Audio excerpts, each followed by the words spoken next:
Season 4 of All the Queen's Men comes in with episode 1 entitled Hail Mary. Madam goes on a mad dash to find out where Santiago is holding her father. Amp tries to apologize to an uninterested dime, and Doc realizes he's been outplayed by Detective Davis. Y'all, can I just say, just my commentary on the episode, I'm gonna give it a 10. Coming in really, really crazy. I'm telling you guys, when I tell you what actually happened, y'all are gonna be like, dang, Madam is definitely certified. But I'm absolutely here for it all. So on the last episode, we saw that Madam's father has been held captive by someone. We're gonna assume, and we already know that it's Santiago. He's been held somewhere. But in this little seedy, broke down warehouse, we see Concierge. And Concierge is on the phone with Madam, and Madam is like, where is my father? Because she just received that picture of her father, but she's telling him, where is my father? Quit playing the games.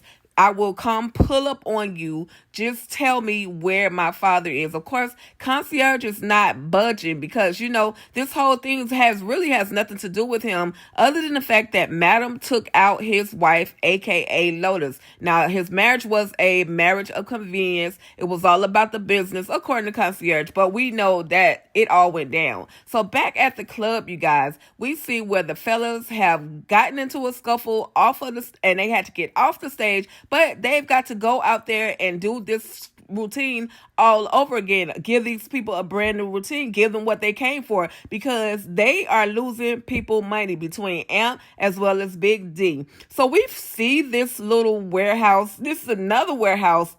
I think it's called Carniceria, y'all. And this is where we are going to see Madam's father. He is in this particular warehouse, but we're also going to be finally introduced to Santiago, who's Lotus's father, who's Concierge's father-in-law, which, of course, like I said, this whole marriage was a marriage of convenience. However, there's some retribution and some consequences that Madam is going to have to face because of what she did to his daughter. Santiago is not messing around with Madam, but he's on the phone and he's talking to Concierge, and Concierge is saying, look, I don't even want to have anything else to do with this. The marriage between your daughter and I was a marriage of convenience. He said, at the end of the day, you are responsible. You need to get me Madam.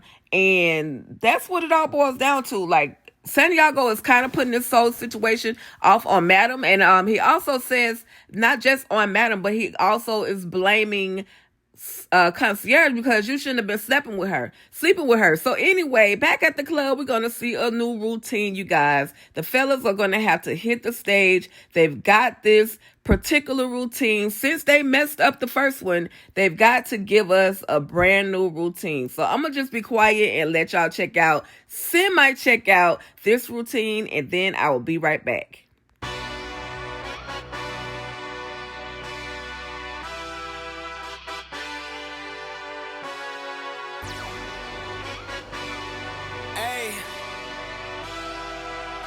Yeah, let's see how you do under pressure. Yeah, I've been wanting this forever. I've been in the field with whatever they throw at me. Brush it off, pick myself up, moving on to the better. Hey, yeah, ain't no errors, baby, it's a new era. I wake up early, feeling rich like I'm Kesha. I get to the paper, boy. Extra. So back at the police station, D.A. Rods received one of the calls that she has been waiting for. And of course, Davis is there. She's hanging around, just waiting for some good information. But she turns in a t-shirt that belongs to who she think is Tina's. And they're waiting on the DNA results. They're waiting to see if everything is confirmed. And if so, we're going to pop our collars later on. But in the meantime, we see the fellas at the club. Of course, Madam has to go in and get El Fuego because she's trying to track down the location of either Santiago or y'all Concierge. But in the meantime, he says, I can't just track it just using your phone. I have some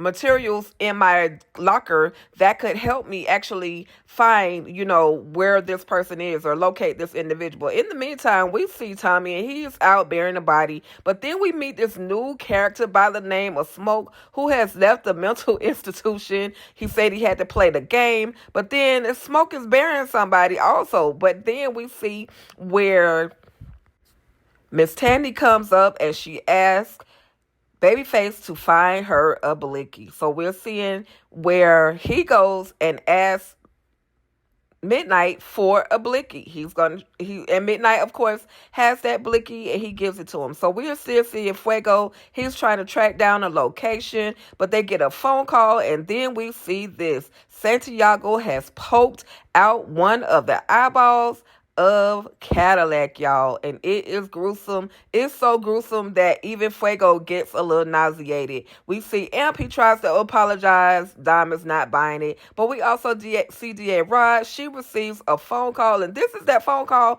that she has been waiting for. They got the DNA results, and the DNA on that t-shirt belongs to Tina. So we see Doc, and he's looking around his crib and is like, dang, something is missing.